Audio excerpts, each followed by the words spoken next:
Ooh, coming in the back. There he goes down. Gonna go high teens. Boom, there goes a rod right there. That one right there is loaded up too. Two of them, guys, two of them right there. This fishing trip took place on a rainy morning as Hurricane Debbie had passed through the southeast. Now, water levels were rising due to the tremendous amount of rain we'd had, so my initial plan was to run north into the river and anchor down in some muddy, rising water with a lot of current. But as I was pulling out of the boat ramp, I made a decision to head south, find clean water, and do some drifting. Guys, we may have a fish taking this inside planer. Yes, sir. Hooked up. Hooked up. The time it took me to walk to the boat and get on the boat, I looked at the water and I said, you know what? I'm going to run to some clear water and I'm going to try dragging some clean water. So, as you can see, I'm in what this lake normally looks like. The mud has not made it down here. The lake is almost at full pond though. It's up about as high as it's going to get. So there's a lot of water in the lake, and I'm gambling to a certain extent that that's going to help with the bite. So it at least helped with one fish. Let's get a planer board off of here. Big cat boards, guys. Y'all know I use these things religiously. Get that baby off of there. That line tight. And these are the Catfish Pro rod and reel combos here.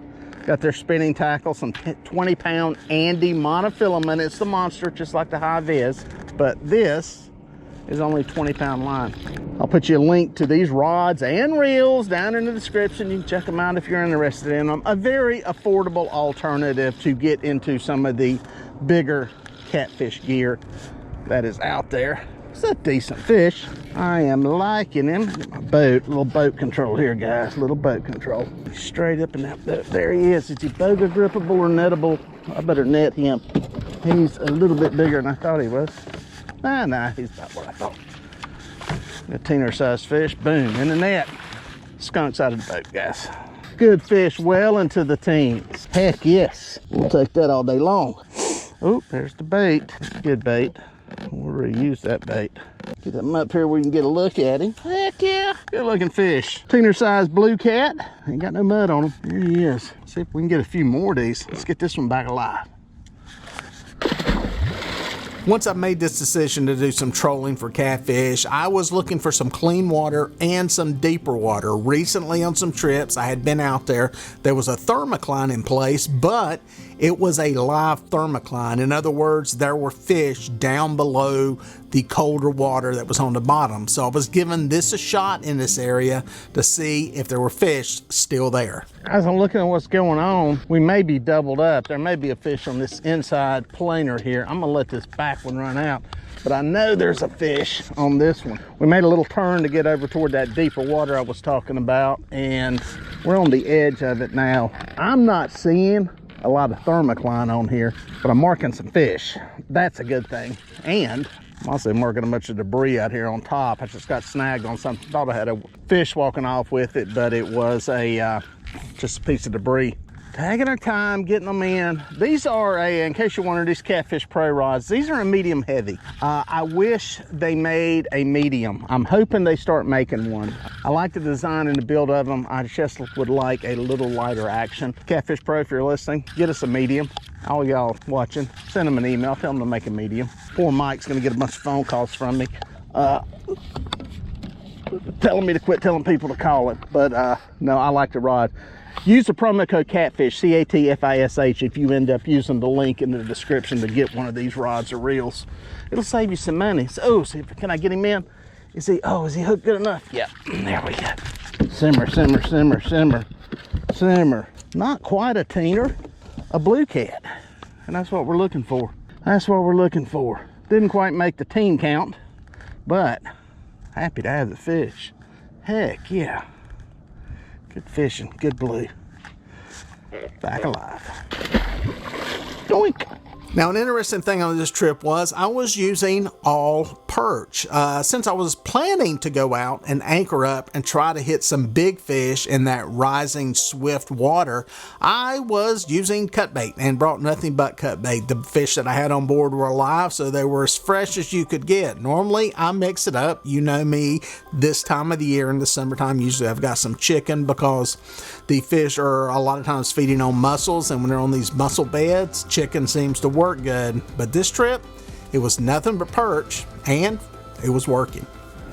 Did that fish stay hooked up? This one went like there was a fish on it, but I don't know that it stayed hooked up. Oh, maybe. I think he came back to deeper water. Yep, he's there. That's interesting. Thought I seen the board move and got up, got back here, and the board kind of went slack. What'll happen is sometimes they'll hit one of these boards, take off in one direction, load the board up, get hooked, and then maybe go to deeper water. I'm right on the edge of a river channel here, so that may have been what he did. He could have went left or right, and then you'll never see the board move. So I always tell people, and I see this a lot of times on guide trips, somebody will pick up a rod and I'll say there's fish on it. They'll reel it 1 or 2 times and then quit reeling. It's one of the worst things you can do, because you can have a fish on there that may be coming at the boat, maybe going left or right. And when you reel, you think it's there, and you give it that slack, you can lose fish. So my thing is just reel it in.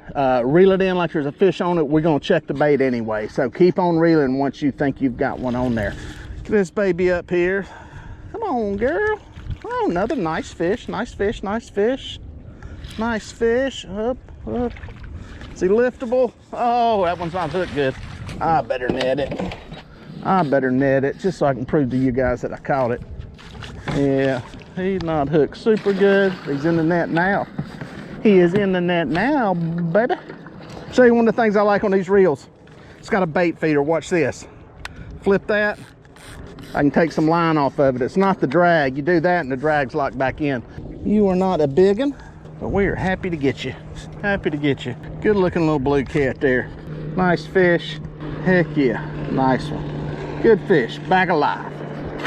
Doink, he gone. Well, after I put this fish in the boat, I was realizing that these fish were not in the river channel like they had previously been. I had marked a few, but it appeared that most of the fish were on the edges and right on the edge of the flat before it dropped into the river channel. I looked across the flats trying to see if there were fish out there.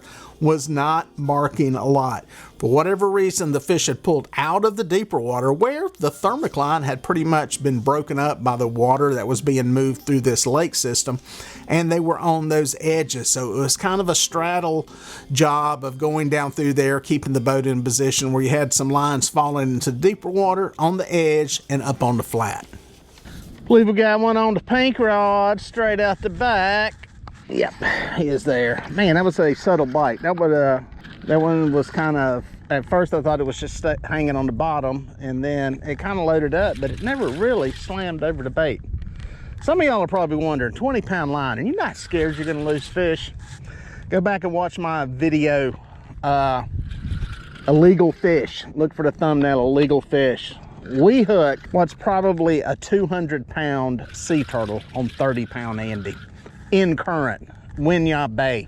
Never had a problem with the line. So I dare say 20-pound line will catch any catfish out there. Now, you're not gonna winch it through a brush pile. I honestly don't wanna catch fish that way. I wanna catch them fair and square out here and not have to winch them out of a brush pile. But I'm also not gonna fish with 200-pound line to be able to do that. That's just me. Y'all do it the way y'all wanna do it. I like sporting means fishing, and I like the fish to have a chance. I like to lose sometimes. Well, I don't like to lose, but I know that if I do lose, I'm doing something right. Because the fish have got a chance, as they should. There's one that's got a chance of getting away because that hook's barely in it. Ah, boom, and that's why right there. Doink. Your family will love you for that. Nice eater size fish, not a giant. But we're getting bit. It's working. Cut bait's working. Rising water, fish are feeding. Back alive. Now, generally speaking, rising water is a time to fish. When you have one of these systems that moves through and dumps a lot of rain like we had, it's going to bring the lake and river levels up. It's a good time to be out there when that initial spike in water levels start to happen. Now, a few days later, once they peak and start to drop, it's not my favorite time. But in this situation, I was out there fairly close to when the rains had come through, water was rising, and we were getting into some fish. Guys, I think the outside planer is going. Yep. It is hooked up. Got a little boat weight going on. I thought I seen it go back. I made a turn to kind of drag. I'm dragging a river channel again. I got to an area down here, went and looked at it, and there were some fish sitting on the edge of the channel. So I decided to pull it. I got off of it a little bit. Because I got planer boards, probably got another 60 feet out the side. I was able to get a little closer to it. I'm gonna tune it up a little bit here. Skirt right up the edge of it. We got hooked up. So been fishing for a while since the last fish, to be perfectly honest. Went across a point and just never could get hooked up on any more, so made a little bit of a move.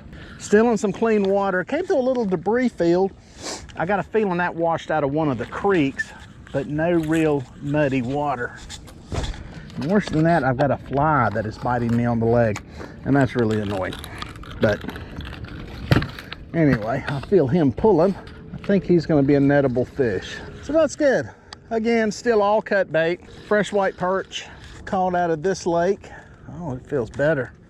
All right, drag's at probably about 8 pounds. It's about all I run, about 8 pounds of drag. Net over here. This feels like a slightly better fish. There we go. Come on, baby. For all you guys wondering to have to buy them expensive bait casters, no, they're nice. Trust me, I got them. I got plenty, but you can get into something really affordable with something like this. You guys already got your spinning reels, keep fishing with them. You can catch fish.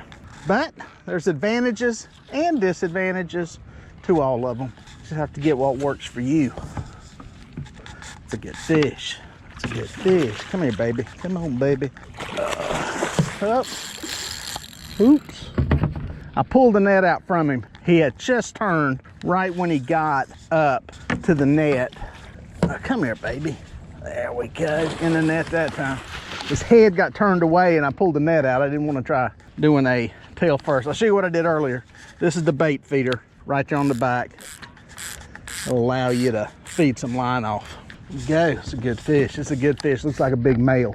That's what we're looking for on one of the smallest cut baits we got out there.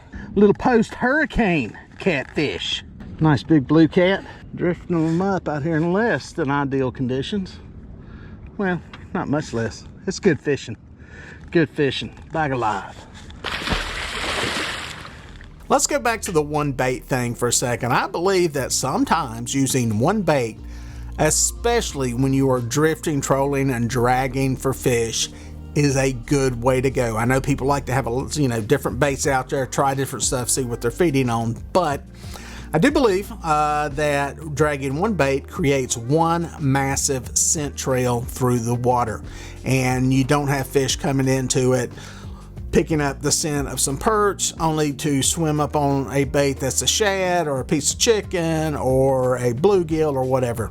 I think there is a time when this can work, and I think you can find fish that are feeding on those particular baits. Now, a lot of times when you've seen me test baits before, I'll have one bait on one side, one on the other, and a lot of times it's chicken and some type of cut bait. The chicken almost always wins. I've had very, very few times. As a matter of fact, over 1,000 fish that we've documented, around 71-72% come on chicken with fish side by side. But there are times, like on this trip, where I'm using nothing but perch, one solid scent trail of that particular fish behind the boat, and it's working. How's that guy rod's going over really weird, never loaded up. I'm pretty sure it's a fish. Yeah, it's a little head shake. Boom. Went over weird. It went over good, but it never did the pump that you normally get. A little pointer here. Good time to explain it. To make it easier on you fishing, use your rod to do the work. Lift, keep it bent as you lift, and without ever losing the bend, take up the line as you go back down. Lift, keep the rod tip bent, and take up line as you go down. It's better than winching a fish and using the reel as a winch. You're basically using the reel, there you go, big boy, to take up line. The big thing is keep that tip bent. Do not go slamming it back down. I see that on guide trips. People will lift and then they drop the rod quickly. The rod has to stay bent the entire time. Little pointer, a lot of y'all know that, but there's a lot of people new to fishing that are watching these videos. It's a good time to point it out. I take it for granted that people know that stuff. Not everybody does. Not everybody has been fishing their whole life. Not everybody has screwed up as many times as I have and lost fish by dipping that rod. So I see some bubbles. Ooh, coming in the back. There he goes down. Let's see if we can get her this side with it. I like bringing them up to the side of the boat to get them in. Looking fish. Let's net him. Yes, sir. Come here, baby. That's a good looking fish. Another one that's gonna go high teens. Heck yeah, dude. Boom, there goes a rod right there. That one right there is loaded up too. We might have hit the sweet spot here, guys. Let me get this one in the boat. Oh, heck yeah. Boom, off that fish. Let's see if he's still on here. See if he's going to deep water. Boom, got him. Got him. Guys, we'll take him any way we can get him. 2 at a time. Good fishing. Good fishing. I hit a little sweet spot here for some reason. And again, this is all cut bait today. This is an area I had a feeling there may be some white perch around. And that's probably why we're getting a bit better here on these cut baits. There he is. That one may be liftable. See if we can lift this one in the boat. Oh, it's gonna be close. Oh. Oh yeah. Boom. 2 of them, guys. 2 of them right there. Look at that. 2 on the deck. Probably about 10 pounds. And another one considerably bigger. Heck yeah. Look at that. Heck yeah. There they are, guys. Look at that. Back alive.